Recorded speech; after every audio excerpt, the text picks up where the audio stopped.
Section 1.3, Chapter 1, Section 3, the Technician's Toolkit. So now we're going to talk about some tools, basic tools you're going to need to assemble and disassemble a computer. We're going to learn how to disassemble and assemble a computer, and on Monday we're going to go to Compound 3, which we already talked about, and we're going to actually go into the labs and you are going to assemble and disassemble a computer. So we'll pause these videos if there's different things I need to mention.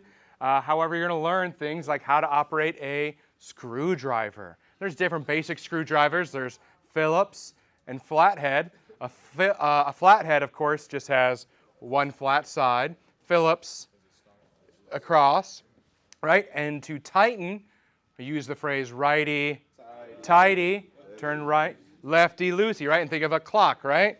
How it goes. Easy day? All right, here we go.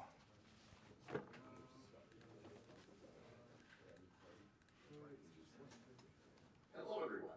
Imagine building a computer with your bare hands. But then we don't have to do that. We are here to look at the tools used to work both outside and inside our computer cases. We're going to start here with ESD safety. I have an anti-static wrist strap here, and also I have an anti-static mat. With the anti-static wrist strap, we put it around our wrist or our ankle so it contacts our skin. Even tighter. Now, What did he just put on? What was that called? Very good. there's an alligator clip that can attach to ground. Ground for us can be a computer case or ground on an outlet.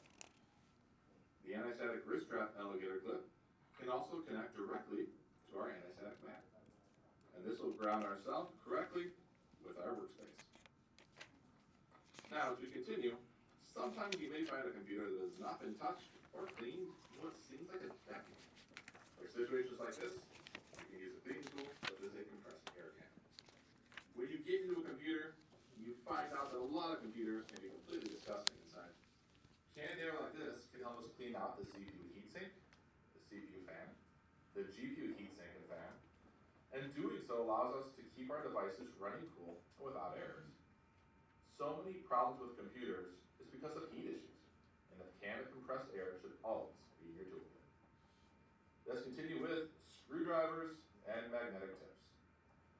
Commonly, the magnet will be weak enough to not affect the sensitive devices within your computer, but they are usually strong enough to assist in not losing and or retrieving screws. If you've ever dropped a screw into your computer case, you'll understand this frustrating game of retrieval. Now, some kits may come with a device like this, an extraction tool. Besides retrieving lost screws, we should talk about the most common type of screws in use. The most common type of screws are Phillips screws. The Phillips head screwdriver is what we should have in our toolkit for most of our work. Now, some computers might use Torx or flathead screws, so we should have those screwdrivers in our kit as well. While working on a computer, we'll eventually have to verify network connectivity. We should have some basic network connectivity verification tools in our kit to verify cabling, cable rating, and functionality. This cable tester can save you from experiencing a variety of headaches.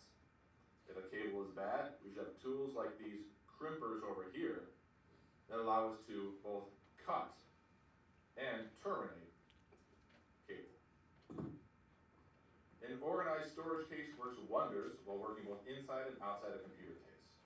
This holds true when you're removing screws from a variety of different adapter cards, drives, motherboard standoffs, and more. Keeping things organized using cases allows us to save a lot of headaches from occurring. Keeping organized is the top tool of the IT professional. Get comfortable using the tools in your toolkit. Build out your own toolkit now, but keep in mind, your kit will continue to grow and become customized based on your evolving skills as you become an IT professional. Any questions on that video? All right, let's see what we know. What would we call this? What would we call this here? And this here?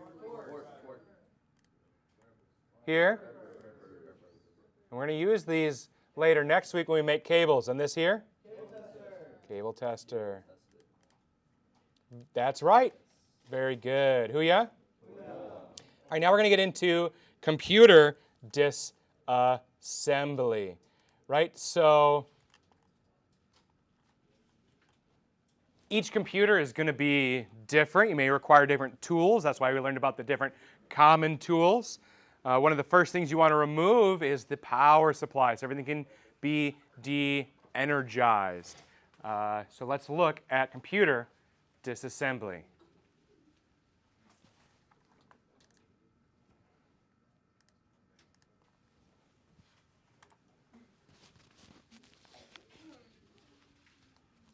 Hello everyone.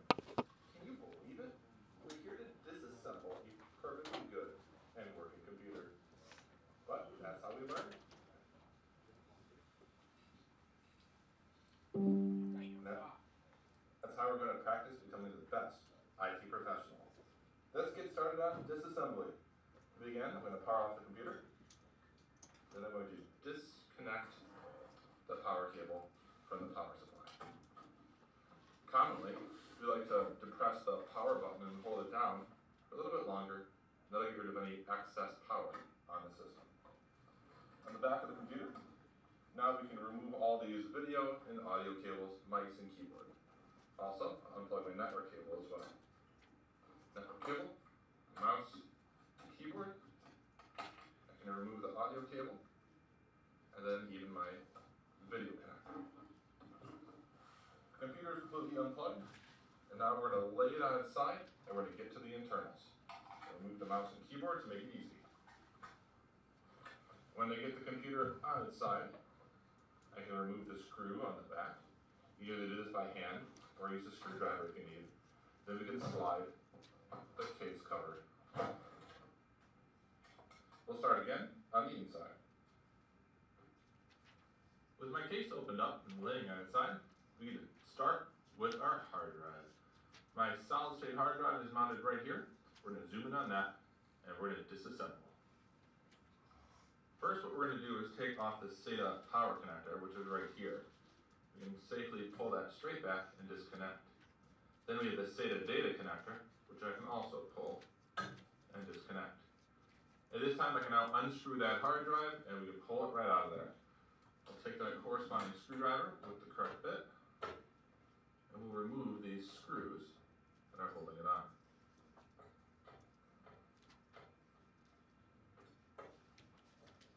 With the first screw removed, hold it up so it doesn't drop, and take out the next screw that's holding it on. Commonly, your hard drives will have 4 screws to remove, but for the sake of recording, I've got 2.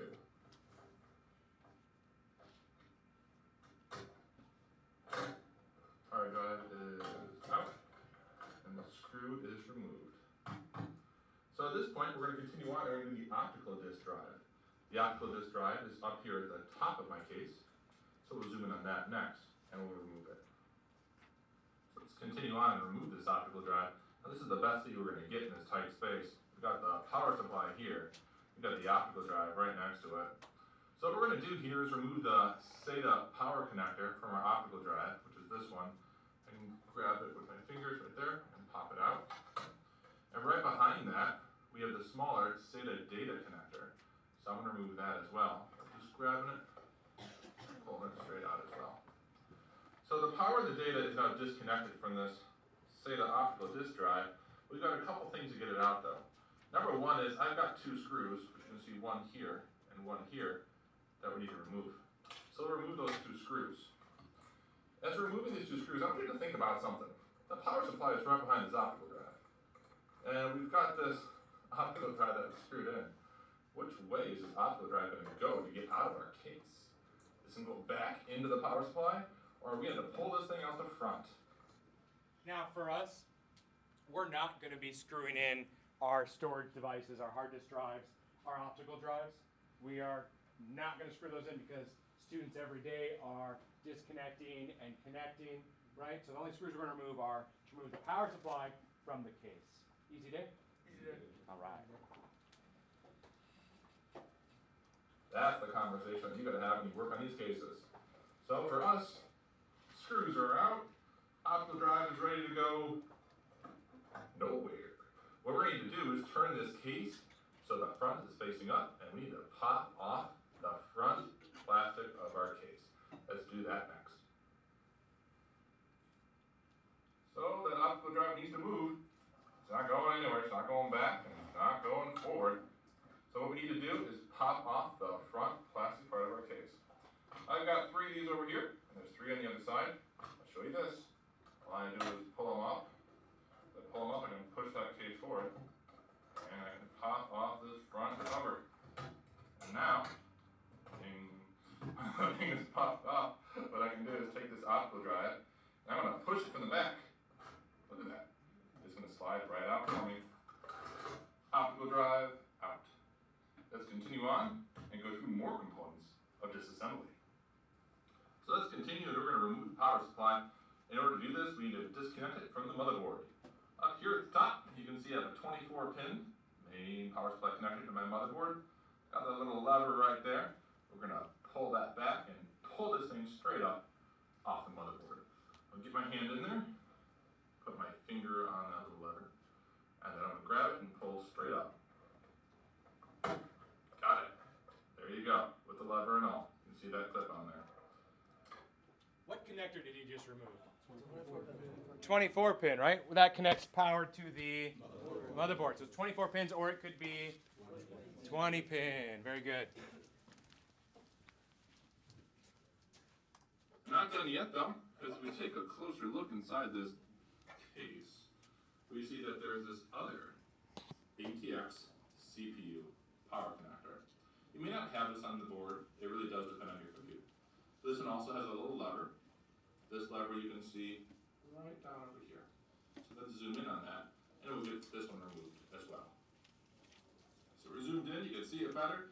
It's a 4-pin right there, and we see that it's got a little clip on it as well.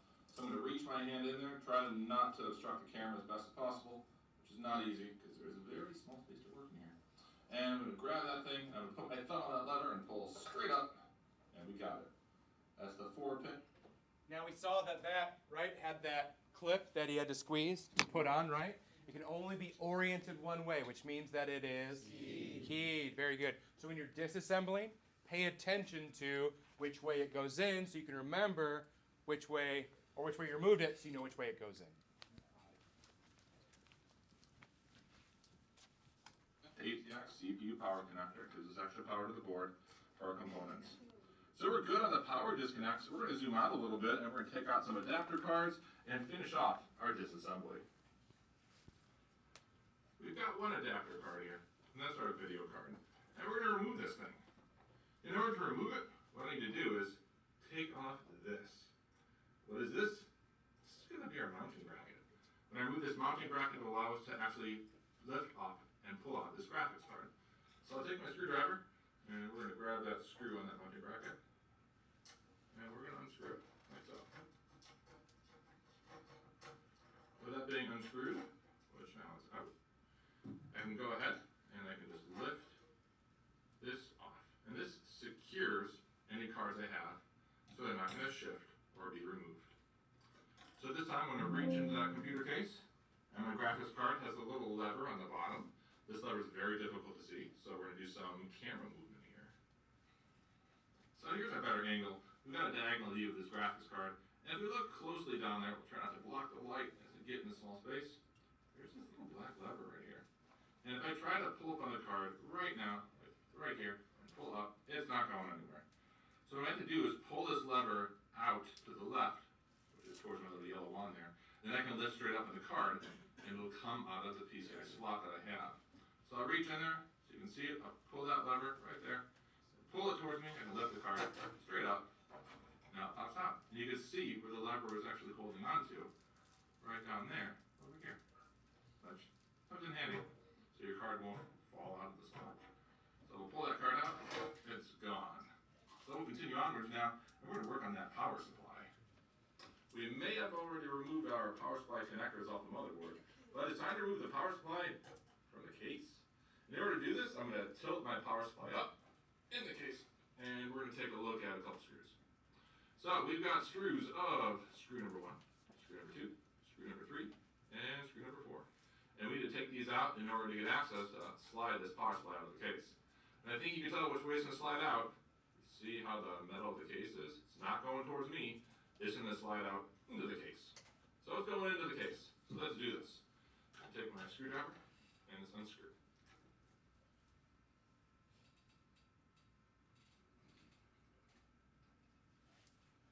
This is that moment. All right. So these are the screws you're actually going to be removing when we do assembly and disassembly. Notice here there are other screws on the power supply, right? Those hold that power supply fan in place. Do not remove those because then that fan is going to slide. It's very difficult to get back in place. So only remove the screws that hold the power supply into the case. Huya? Question. Yes. Is this the exact model we're going to be working off of, or is this just like a loose? No, this is not the one you're going to be doing. On Monday when we go in the lab, we're going to split up. Some of us are going to go with Chief, some are going to go with me, and we're both going to demonstrate what we want you to do, right, in detail. And then you're going to go off and work in teams, right, Chavez? And then you'll have attempts to do it multiple times, right, so you can practice. And we can demonstrate, right? This is a learning experience. So I'll demonstrate. You go on your own. If you're struggling, we'll help you out. Yeah? You said we're not removing the optical disk drive? You will be removing the optical disk drive. What did you say don't remove? The screws in the power supply, you're not going to be removing the motherboard, the CPU, and other things like that. So I'll demonstrate on Monday what you are removing and not removing. However, right, we should know how to do all of it. But what we're going to do on Monday, I'll show you exactly what we want you to be doing. Does that work for you? Yeah, is it the same thing I do on the test? Like we plan on the actual test, like when it comes down to making it for the disassemble and reassemble, we're not removing the motherboard today? So the test is on chapters 1 through 9. But when we go on Monday, whoever goes with me, right, you'll test with me. Whoever goes with Chief, you'll test with Chief. So if we do anything different, that way it's the same. Good to go? Great questions. Anything else? Okay. Before you stop, and you make sure it's not going to fall literally into the case at a vertical angle. My power supply here actually has a lever, and the lever I'll show you in a little bit is down below, and that's keeping the power supply locked in. So even now it's not shifting when there's one screw left. Now that's not going to be common for every single computer case, so keep in mind, for you it might be a good time to hold on to the power supply as you take out your last screw. I can do the same, because you've already seen the other ones in video. So last screw's out, and take a look, my power supply is not moving. It's still locked, and that's because of another angle of the video I'm going to show you. If you look closely, down here at the bottom corner of my power supply, right over here, that's a locking lever. That is preventing my power supply from moving into the case. So all I have to do is take my hand. I'm going to depress with my thumb on that lever. See how it moves? You push down, and the case is going to be able to lower power supply right out, and there it goes. So we're going to remove the rest of the connectors, and we've got these front panel connectors inside of here. I've got one for audio off the front panel. I've got one for USB. And I've got another one for the front panel power, as well as going to be a power LED, reset switch, even a speaker for BIOS. So all we need to do is just take on these and lightly pull them straight up. And there goes our audio. There goes our USB. And lastly, our front panel connectors for our power button, reset button, speaker, and more.